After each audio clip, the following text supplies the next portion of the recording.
Harut और Marut कौन थे, बाबुल का कुआं कहाँ है और हारूत और मारूत का जादू किस तरह का था।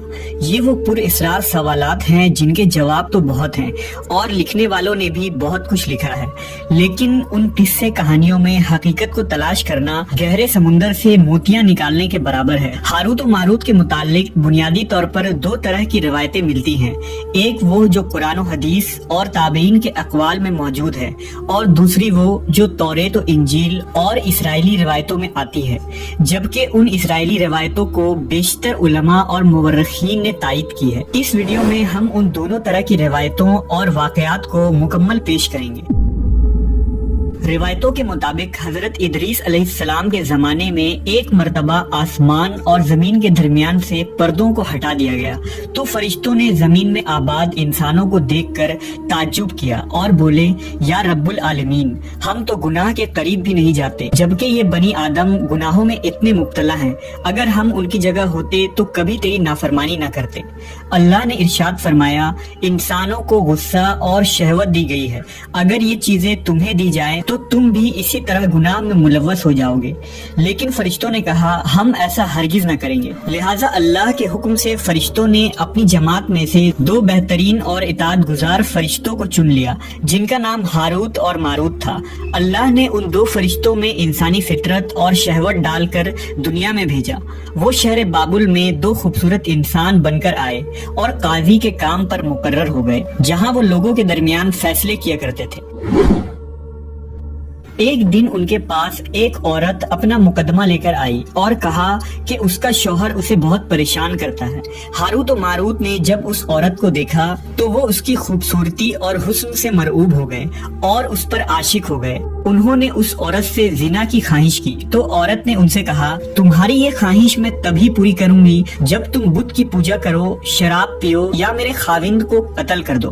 हारूत और मारूत ने शराब नोशी को छोटा गुनाह समझकर पी लिया और नशे की मस्ती में दो और कबीरा गुनाह कर बैठे। उस औरत ने उनसे आसमान पर चढ़ने का अमल भी सीख लिया, जिसके जरिए वो आसमान पर जाते थे। जब औरत इस अमल के जरिए आसमान पर गई तो अल्लाह के हुक्म से उसे सितारे की शक्ल में मस्क कर दिया गया।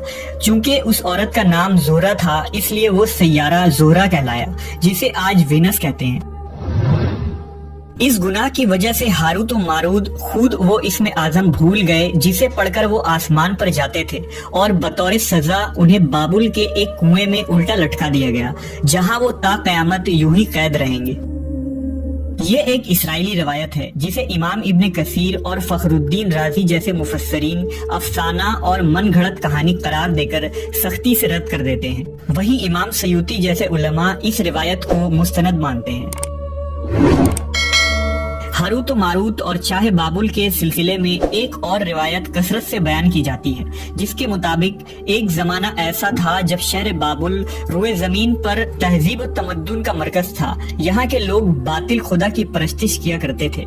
ये लोग अपनी किस्मत उनसे वाबस्ता समझते थे, इसलिए इल्म नजूम और इल्म फल्कियात में बड़े माहिर थे। उनके बुत कदों में सितारों की पूजा की जाती थी।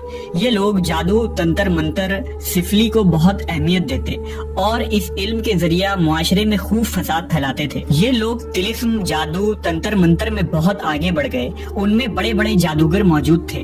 उनकी तारीखी किताबों में जगह जगह जादू और तंत्र मंत्र ही नजर आता है। उनका जादू दूर दूर तक मशहूर था। मुख्तसर ये कि उस शहर का बाशिंदा होना ही जादूगर होने की अलामत थी।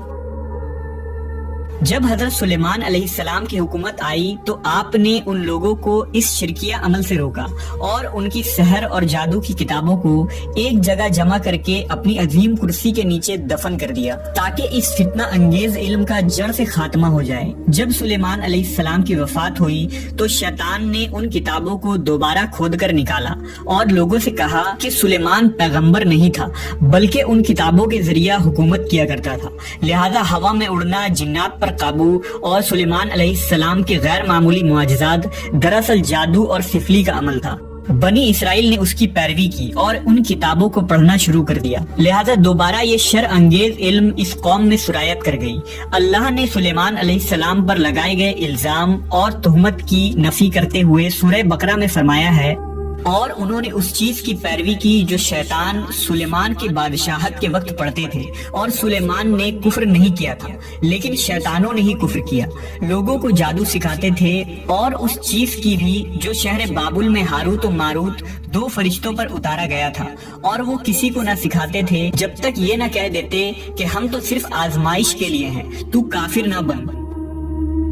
لہذا جب یہ سحر کا علم بابل میں عام ہو گیا اور لوگوں کی تکلیف اور پریشانی کا باعث بن گیا، تو اللہ نے 2 فرشتوں کو انسانی صورت میں مامور کیا کہ وہ جادو کے عوامل اور اسے باطل کرنے کا طریقہ لوگوں کو سکھائیں تاکہ وہ جادوگروں کے فساد اور شر سے محفوظ رہ سکے۔ لیکن یہ تعلیمات غلط مقصد کے لیے بھی استعمال ہو سکتی تھی۔ حالانکہ وہ فرشتے لوگوں کو تنبیہ کرتے تھے اور ان کے لیے صراحتاً کہتے تھے کہ یہ تمہارے لیے ایک طرح کی آزمائش ہے، لیکن پھر بھی وہ لوگ ایسے کاموں میں پڑ گئے جو انسانوں کے لیے ضرر اور نقصان کا باعث تھا۔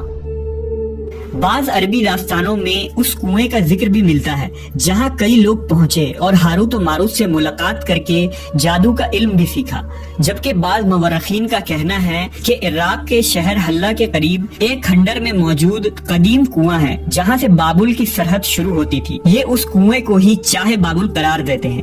بہرحال اس واقعے سے یہ سبق ملتا ہے کہ سفلی اور جادو ایک شرکیہ عمل ہے، مگر یہ کہ اس کا استعمال فساد اور شر پسندی کے خاتمے کے لیے کیا جائے۔